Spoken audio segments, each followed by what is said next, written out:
What's up everyone? Welcome back again to my YouTube channel. So pag-usapan natin, okay, kung bakit may days na walang gana. Okay, actually ako minsan pag yung isang araw, kahit na hindi natin days, sabi na hindi daily, merong time na oras-oras, minuto, okay, segundo, okay, may time na wala tayong gana.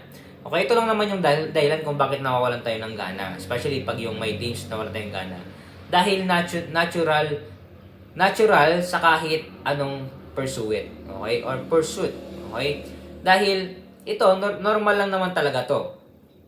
Nasa physical body tayo at natural lang to. Decision na lang natin to kung kailangan nating labanan or i-bypass yung wala tayong gana.